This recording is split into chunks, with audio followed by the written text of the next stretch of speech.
जय शिवराय मित्रांनो ट्रॅक्टरसह कृषी यंत्र अवजाराला वाढीव अनुदान मिळणार म्हणून खुश झालेल्या शेतकऱ्यांच्या पदरी पुन्हा एकदा घोर निराशा पडलेली आहे। वाढीव अनुदानासाठी राज्यातील शेतकऱ्यांना काही काळ आणखीन प्रतीक्षा करावी लागणार आहे आणि याच्या संदर्भातील एक महत्त्वाचं पत्रक राज्य शासनाच्या माध्यमातून कृषी विभागाच्या माध्यमातून देण्यात आलेलं आहे।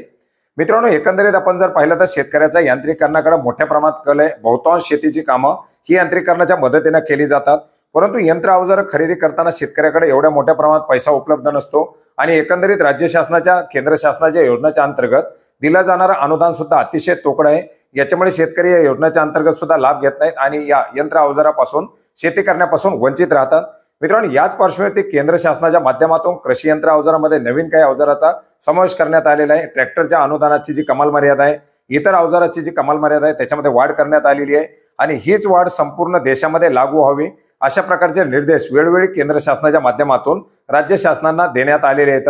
बऱ्याच साऱ्या राज्यामध्ये याचं इम्प्लिमेंट देखील झालेलं आहे। बऱ्याच साऱ्या राज्यामधील शेतकरी हे 50% अनुदानावरती ट्रॅक्टर कृषी अवजाराचा लाभ घेत आहेत आणि याच पार्श्वभूमीवरती महाराष्ट्रातील शेतकऱ्यांसाठी सुद्धा 7 डिसेंबर 2023 रोजी कृषी विभागाच्या माध्यमातून एक पत्रक काढून या नवीन अवजारासाठी अनुदान याचबरोबर वाढीव कमाल मर्यादेनुसार अनुदान देण्यासाठी मंजुरी देण्यात आलेली होती। या अनुषंगाने हा GR पत्रक काढण्यात आलेलं होतं। मात्र जे नवीन GR येत आहेत ज्याच्यामध्ये जुने शेतकरी पात्र झालेले आहेत अशा शेतकऱ्यांना मात्र 1.25 लाख रुपयाच्या नुसारच ही अनुदानाची परिगणना करण्यात आलेली आहे, त्यांची मोका तपासणी करण्यात आलेली आहे। ते शेतकरी सुद्धा वाढीव अनुदानासाठी आग्रह करतायत। कृषी अधिकाऱ्यांना वेळोवेळी हा नवीन GR लागू झालाय का विचारतायत, परंतु महाडीबीटी वरती अद्याप देखील हे बदल झालेले नाहीत। या पार्श्वभूमीवरती विविध कृषी तालुका अधिकारी असतील, जिल्हा कृषी अधीक्षक असतील यांच्या माध्यमातून शासनाला विनंती केलेली आहे आणि या केलेल्या विनंतीच्या पार्श्वभूमीवरती पुन्हा एकदा कृषी संचालक विकास पाटील यांच्या माध्यमातून एक पत्रक काढून या अनुदानाला तुर्तास स्थगिती देण्यात आलेली आहे। मित्रांनो, याच्या संदर्भातील एक महत्त्वाचं असं पत्रक आपण या ठिकाणी पाहू शकता। जिल्हा अधीक्षक, कृषी अधिकारी सर्व, विभागीय कृषी सहसंचालक सर्व, कृषी यांत्रिकीकरण उपाभियान SMAM योजनेअंतर्गत अनुदानासाठी पात्र असलेल्या कृषी अवजारे यांची एकत्रित यादी आणि मंजूर कमाल मर्यादा अनुदान मर्यादेबाबत जे पत्र काढण्यात आलेलं होतं हे 7 डिसेंबर 2023 रोजीचं पत्र रद्द समजण्यात यावं। याच्यामध्ये आपण पाहू शकता केंद्र शासनाच्या माध्यमातून नवीन मार्गदर्शक सूचना निर्गमित केलेल्या आहेत। याच्यामध्ये काही नवीन अवजाराचा समावेश करण्यात आलेला आहे। अवजाराची कमाल अनुदान मर्यादा ही या ठिकाणी घोषित करण्यात आलेली आहे आणि याच पार्श्वभूमीवरती ते 17 मे 2023 असेल किंवा 1 डिसेंबर 2023 रोजी असेल, केंद्र शासनाच्या माध्यमातून सर्व राज्य शासनाला पत्र व्यवहार करून याच्या संदर्भातील सूचना निर्गमित करण्यात आलेल्या आहेत आणि याच पार्श्वभूमीवरती 7 डिसेंबर 2023 रोजी राज्य शासनाच्या माध्यमातून हे पत्रक निर्गमित करण्यात आलेलं होतं। मात्र महाराष्ट्रामध्ये यांत्रिकीकरण योजनाची अंमलबजावणी महाडीबीटी पोर्टलद्वारे करण्यात येत आहे। कृषी यांत्रिकीकरण उपाभियान, राज्य पुरस्कृत कृषी यांत्रिकीकरण, राष्ट्रीय कृषी विकास योजना या कृषी यांत्रिकीकरण कार्यक्रम तिन्ही योजनांसाठी सदर अवजाराची यादी ग्राह्य धरण्यात येत आहे।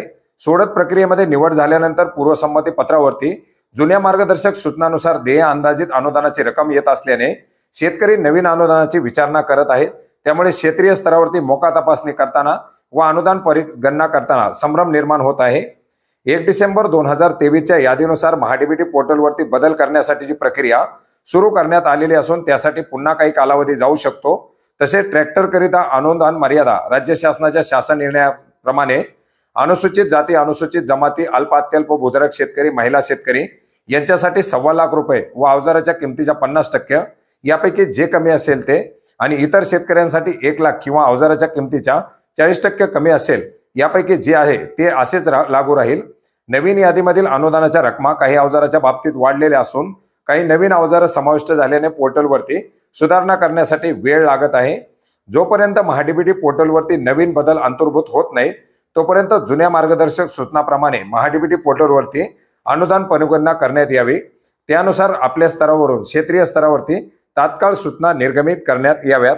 याचप्रमाणे महाडीबीटी, महाआयटी मुंबई यांना सूचित करण्यात येते की 1 डिसेंबर 2023च्या सुधारित यादीनुसार महाडीबीटी पोर्टलवरती यांत्रिकीकरण या घटकाअंतर्गत अवजारनिहाय अनुदान रक्कम व नवीन अवजारे समाविष्ट करून तात्काळ बदल अंतर्भूत करावेत आणि हे बदल जेव्हा कधी महाडीबीटीवरती बदल होतील, नवीन ज्यावेळेस कधी अनुदानाची परिगणना करून त्यानुसार पूर्वसंमत्या बनतील त्याच्यानंतर हे अनुदान लागू करण्यात येईल, त्याच्या संदर्भातील एक सेपरेट पत्र काढण्यात येईल अशा प्रकारची माहिती या पत्रकामधून देण्यात आलेली आहे।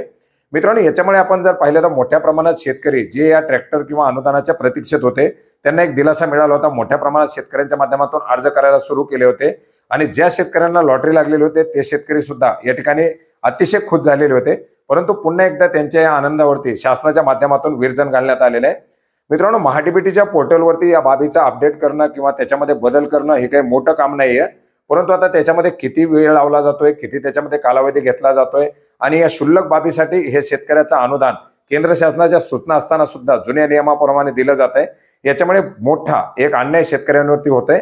आता या पार्श्वभूमीवरती कृषी मंत्र्यांच्या माध्यमातून काय आवाज उठवला जातोय किंवा याच्या संदर्भात काय निर्देश दिले जात आहेत, शेतकरी संघटना असतील किंवा शेतकऱ्यांच्या माध्यमातून याच्यावरती काय आवाज उठवला जातो हे देखील पाहण्यासारखं आहे। परंतु अतिशय घोर निराशा असा हा घोर थट्टेचा प्रकार प्रशासनाच्या माध्यमातून शासनाच्या माध्यमातून चालवलेला आहे। तर मित्रांनो, अशा प्रकारचं एक महत्त्वाचं असं अपडेट होतं ज्याची माहिती आपणास नक्की उपयोग पडेल अशी आशा करतो।